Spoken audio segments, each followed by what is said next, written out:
This is Circulating Ideas. I'm Steve Thomas. The guest hosts today are Michael Schofield and Amanda L. Goodman from the LibUX podcast. And their guest is Cecily Walker.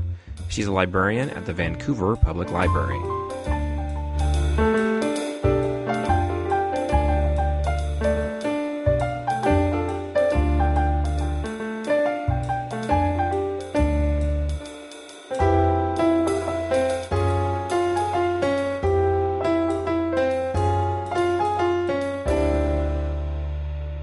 What's up, everybody? This is Circulating Ideas. I am not Steve Thomas. And I'm not Steve Thomas either. We are your lovable co-hosts from the LibUX podcast, Amanda and Michael, and we are super honored to be able to guest host for Steve. We're joined today by Cecily Walker, who I know has been on Steve's shortlist for guests and has been on ours for a little bit. We are super excited to have you, Cecily. How you doing? I'm doing really well. That's quite the introduction. I hope I can live up to it. Great. So tell us a little bit about where you are. I'm in Vancouver, Canada. As you may or may not be able to tell by my lack of a Canadian accent, I'm not originally from Canada, but I've been here for about 15 years. Before that, were you down in Georgia? I was in Atlanta, Georgia, born and raised. Nice. So at your library, you were doing some project management work. The portfolio that I'm in charge of is called Community Digital Initiatives, because, you know, libraries like to have really grand titles for things.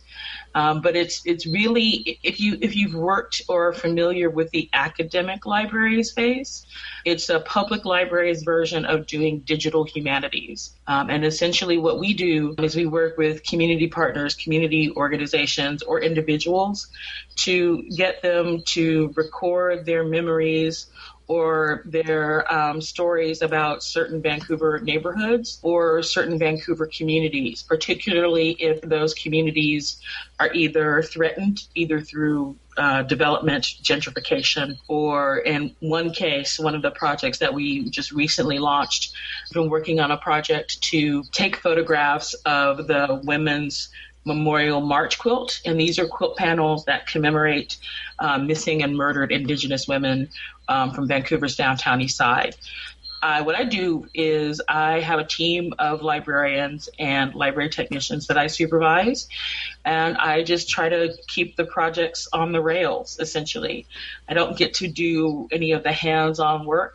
But I just sort of stand at the back and crack the whip now and again. So are you working in an office back by yourself somewhere? I work at the back of the house in our digital services department. Our department has a very small public-facing component. Our department is also responsible for providing e-resources support for ebooks, audiobooks, digital downloads, and things like that. But I would say that that's probably about maybe 20% of what my team does. The rest of it is just working with Island Dora, trying to figure that out, which has been ongoing. Oh boy, that's been a bear.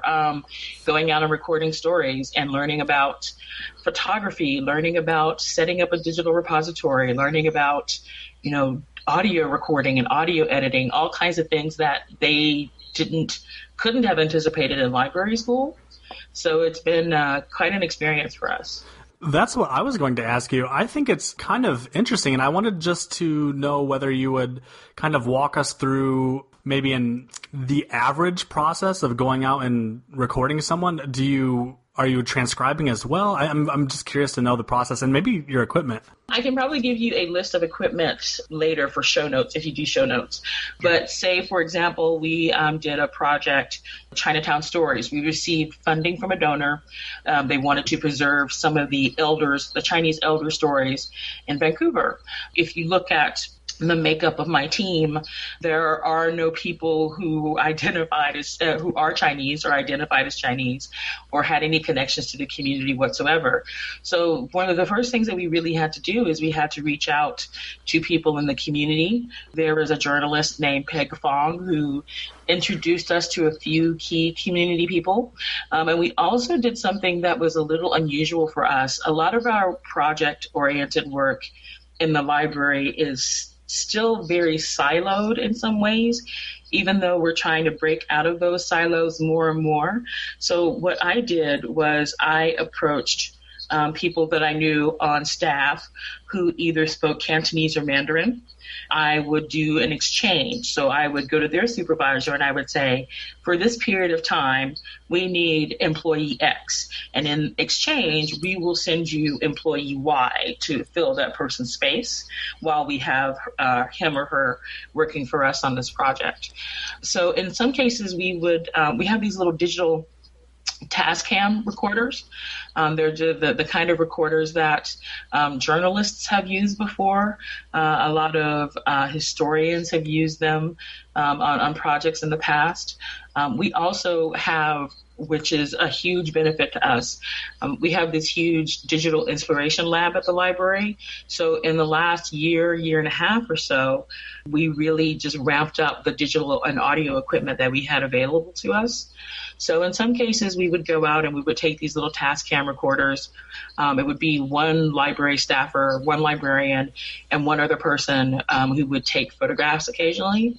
And we would either meet with people in community centers in their homes, or for people who weren't comfortable with us coming to their spaces, which, we have to be respectful for that, we would arrange to meet them here at our library. And then they would come into our inspiration lab where we would interview them. Wow, this is quite the complex project. Yeah, it is. I mean, our projects, not to mention just the experience of trying to learn something so complex as Islandora, which is a repository product that is tied into Drupal. So having to learn Islandora, having to learn Drupal, having to learn things about audio editing and audio recording, having to learn and, decide on metadata standards. It was a huge learning curve for the team, and to their credit, because they're brilliant people, they rose to the occasion. I can't say that everything went swimmingly, but for people who just, like I said, they couldn't have anticipated that this is the kind of work that they would be doing, it actually turned out pretty well. And you can see some of the collections that we've put together at thisvancouver.vpl.ca. So you'll see some of the projects that we've made available. And we're planning to launch another, I think, before the end of the year. We're hoping to have another 3 or 4 projects launched on This Vancouver. How many people are on your team? 2 librarians, full-time, 1 library technician, and then who's also full-time, and then I have a part-time staff person who's in 2 days a week, and myself. But I don't do any of the hard work. I just sort of tell them what to do. I'm really impressed with This Vancouver. I just kind of clicked into Chinatown Stories. I don't know what I expected. I think I expected your stock library digital repository, bpress or content DM, but the aesthetic here is really quite good, and it's pleasant. Is this part of Islandora, or? We have been so fortunate, and sometimes when I talk about the projects that come out of VPL, I kind of downplay it. Maybe that's the Canadian side of me, but we've been so fortunate to have such good graphic designers. When I started in the department that I'm in, we had to share a graphic designer with our marketing and communications department, and sometimes our online projects or our online properties would just, you could tell that we didn't have full-time people dedicated to the projects. But in the last, I'd say, 2 years, we've had dedicated graphic designers who only work on projects in our department, and it has just elevated the kind of work that we put out. It's just tremendous. The thing that I like the best about This Vancouver, which if you're not from Vancouver, you might not know this, if you look at the This Vancouver logo, you'll see that the little logos the crosses point in different directions. Those little crosses actually represent key intersections in the various neighborhoods. So, I mean, this is like the kind of design thinking that we have at our disposal that I'm just blown away by. That's not something that I ever would have come up with, but it's a really nice way of tying the collections back to specific neighborhoods in Vancouver. And what we're really proud of is that when we are working with people in the community, we ask our partners, can you tell us either a building or a location or an intersection that is key to the history or the stories of your neighborhood? And we try to incorporate those design elements into the various collections that we've got online. I think this is a really great argument for design thinking in libraries and library projects. The idea that putting this amount of effort into the aesthetic, into the logo design, into the background images, it really gives what could be a stoic digital repository a sense of identity, which, I'm sure makes it easier to embrace as a member of the community. I wanted to ask you mentioned the learning curve, you mentioned the requirement to learn Drupal and Islandora, all of the recording and archival procedures involved in this. I'm curious how your system is measuring the return on investment. Like, how do you know that, all of the effort that you've put into this, all of the resources, both human and monetary, are paying off? How do you judge success? One of the things that is so key and has been a huge transformation at Vancouver Public Library in the last 3 years or so was that in 2013, we went through a massive reorganization, and we also set out our strategic plan for 3 years from 2013 to 2012 to 2015. And in those strategic initiatives, we had key points that we all wanted to meet. And a couple of the key points were that we wanted to make sure that we created engaging, compelling spaces for people to share their stories.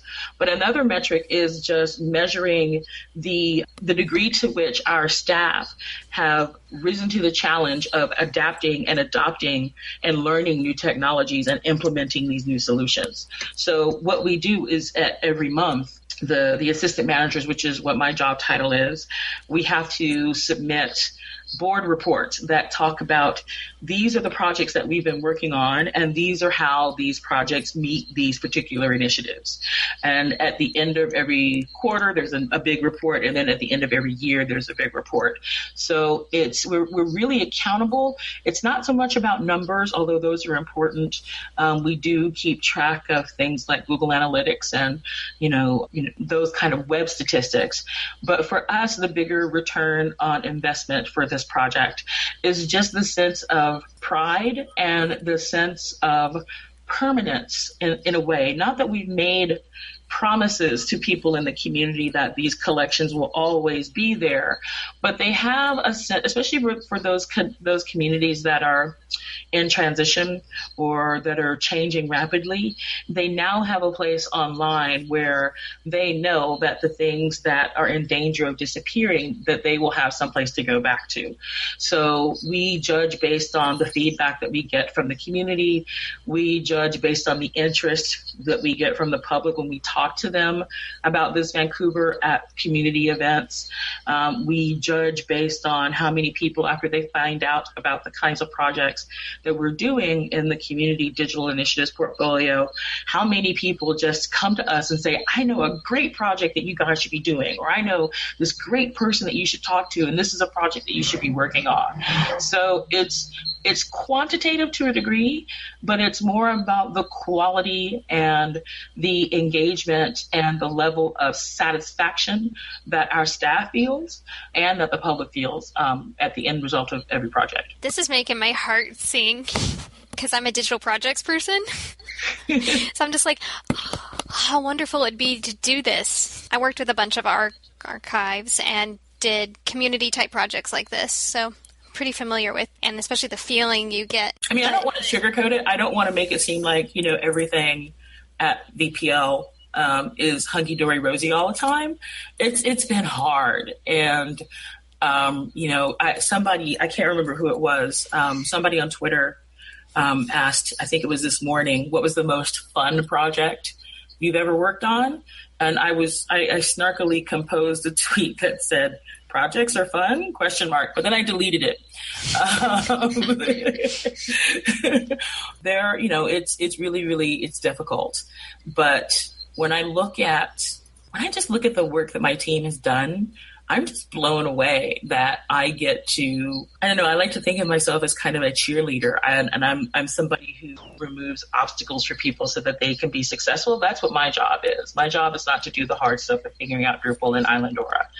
But if, by me doing the negotiations and the background work to try to clear obstacles for people, if this is the kind of work that they can produce with my help, then I think it's fantastic. I'm really happy. Can you explain to me a little bit about how you go about this project management with removing obstacles? So it sounds like you're contacting people and finding out what the projects are and what needs to happen, and then you give it to them? Yeah, and if you look at traditional project management methods, whether they're like an agile project management method, what I found is that a lot of those things don't work in the kinds of projects that are very high touch when you're dealing with people who are outside of your organization. And so what I would end up doing is taking some of those project management tactics, like in terms of scheduling, recording tasks, setting timelines, understanding that all that stuff has to be flexible. But really it's about, for me, it's mostly just about managing relationships and trusting the people who report to me to be good, and trusting them to not always get it right, because they won't, but trusting them and building enough of a foundation of a strong relationship with the people who report to me, with the other managers and assistant managers in the library, and with people in the community, to know that when they go out and they meet with community partners, they're putting their best face forward. They're being professional, but they're also being really human and humane. And that when they run into trouble, that they feel supported so that they're not left, out to dry. I hope that makes sense, but essentially it's my project management style is to not shake hands and kiss babies, because anybody who knows me will tell you that that's not true, but it's just, to do the listening part and to do the open-hearted part of the work that a lot of people don't, for whatever reason, they don't like to talk about too much in library work. I don't know if it's because it's a gender thing or it's because it's a pink collar kind of thing, but the building those relationships on a foundation of caring and building that foundation of trust with people takes a long time. And you have to be willing to be vulnerable. You have to be willing to face people in the community and say, you know what, I don't know everything. I am not the expert, you are. And that's really difficult for some people. But in my experience, that's when you get the best kind of working relationship with people, where they're not looking at you as someone who's like the representative of some big, scary, hierarchical organization. They're looking at you as somebody who is really committed to their success as a partner, not just somebody who's got their hands out saying, give me stuff. No, I think that is a really good point. And I think this fear of management, this fear of experimenting and failing is a reality in a lot of libraries, especially in what Amanda and I do in terms of user experience work, where you mentioned agile, the ideation process, which requires that at some point you fail. You experiment and you fail and you test and you try something else and maybe that doesn't work. It requires a level of trust and openness and a little bit of I don't know what I'm getting at. Amanda, do you know what I'm getting at? No. I mean, I kind of understand where you're going, because yes. I did user experience work before I did this portfolio. Everything that I knew from user experience, including project management work, including, things about design and about how to connect to people and use psychology on people, but make it seem like that you're not using psychology on them. I took all of that stuff and it informs the work that I do in this portfolio. So even though but I'm having more success with this portfolio. Your comments about like how you manage made me think of this term, this concept in user experience design called organizational inertia, which is basically, the for user experience design, for the ideation process to be successful requires kind of like what you said, you trust in your employees, a lack of micromanagement. You need to be able to empower the people who do what they're supposed to do to the best of their ability. But organizational inertia, I think we can all, as librarians or library staff, appreciate is sort of the norm, especially in the academic sector. Administrative structure is bureaucratic, maybe by necessity. It made me think of this model that a capability maturity model by Coral Sheldon Hess made, 3 years ago, where it's a capability maturity model in which there's basically 5 steps. And I often find myself referring to this because it's just a great way to visualize organizational inertia in which, at the bottom level, all decisions are made from the top down, regardless of data or feedback from the community. And at the top level, the 5th level, you have something like Disney, where no expenses spared to kind of improve this community feedback, to respond to feedback and to improve it. And if they don't like something, change it. There's not even a need for like a user experience department, because it is so ingrained in the mission of the structure. So one of her, and this is what I guess I'm getting at, one of this model's lessons is that not only does a high user centricity make for better products and make for better community response, but it makes the organization better too. It means that the management style is kind of like what you described, that the morality of those who are doing the work remains high, that they care, that they then reinvest themselves because they have a stake in it, and it creates kind of a virtuous cycle. Yeah, and I would agree with that, because I think that I learned that when I was being managed, and I'm still being managed, I still report to somebody, but I learned from the things that would frustrate me about the working relationship that I had when I started out as an entry-level librarian who was responsible for user experience on a team of 1. And I remember how frustrating that was for me. And I just made it a mission in my life that if I rose through management, and I don't know if this is like the terminal point for me or not, but if I could make people feel at the end of the day, not that they are successful, although that's a big part of it, but success doesn't have to be measured in terms of like, you did good, here's your gold star, but to also feel like that you're making a worthwhile contribution at the end of the day, then that was going to be my driving purpose when and or if I ever became a manager. Because me personally, I'm somebody who is very driven by wins, and wins don't have to be a check mark in a column. I have to feel good at the end of the day about the work that I did. So that's kind of how I manage my team. They may tell you that I'm too hands-off. There are some people who feel like I'm too hands-off, and those people require a higher touch. But for the most part, it's just because I trust them and I know that they're smart. I know that they are doing the best that they possibly can in incredibly challenging situations, and I want them to feel good about the work that they put in at the end of every day. That's wonderful. I used to work in retail, and that was just very grinding, but now that I'm a professional, it's very important that my manager understands that I need this to be meaningful work. You cannot just push me to do the same thing every day. So I'm very happy to hear that you embrace that mentality. We're coming up on the end of the interview here. Is there anything else you'd like to add?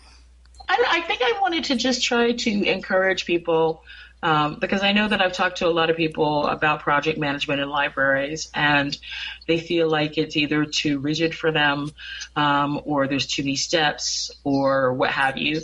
I would encourage them to take, if your library has lynda.com, and a lot of libraries do these days, there's a really great course on managing small projects. Unless you're somebody who's managing the construction of a new library branch or something like that, I think a lot of project management tools and techniques will just be entirely too much overhead. But there's a really great lynda.com course. I think the course is maybe no more than 2 hours. That's really been instrumental for me in terms of trying to do the kind of documentation and paperwork and that sort of thing that goes along with project management, the stuff that nobody really enjoys unless you're a nerd like me.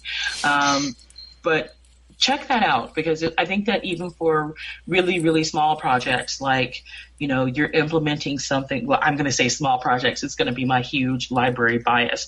But if you're doing something like you're implementing LibGuides at your organization, and you need to think about, step by step, what are the steps that are involved in that? It'll be really, really helpful. And, when you're going through it, and if you're trying to go through the steps and you're finding things that don't work for you, just toss them out. You have to make project management work for you. I don't think there's any right or wrong way to do project management. I know that project management professionals would probably, or if they're listening, are pulling their hair out. But make it work for you. And I think that in the long term, your team will be happier for it. That made me laugh a little bit, because one thing that I've experienced is that agile and trying to get people to work in such a way is pretty scary. And this idea that agile has a very specific rule set depending on who you talk to, it's a learning curve just to learn how to manage the projects. Right. Or my favorite thing is when you have people who have heard of agile development, and usually these people are higher up on the food chain than you, but they think agile just means fast. That's always fun.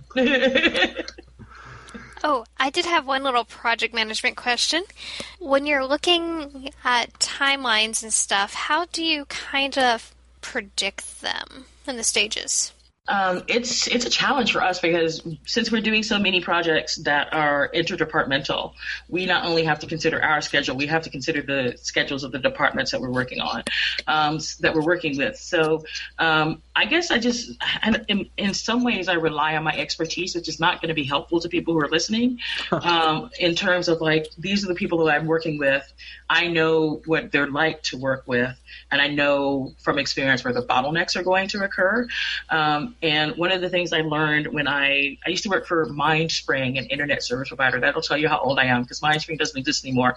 But one of the things that MindSpring told its employees was to underpromise and overdeliver.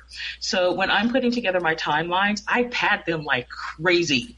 Like, people will look at my timelines and they will go, "You really don't need this much time." I'm like, I know I don't, but I want people to feel like that they can have a life, and I want them to feel like that they can structure their own tasks as long as they hit the end point, but they can structure the way that they carry out their own tasks in a way that makes sense for them, as long as they keep that end date in sight.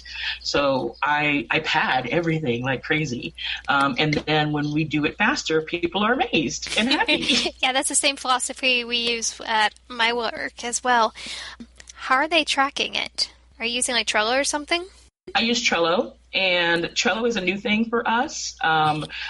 Slack is a new thing for us. So it took about 2 years to get people on the team to adopt Slack.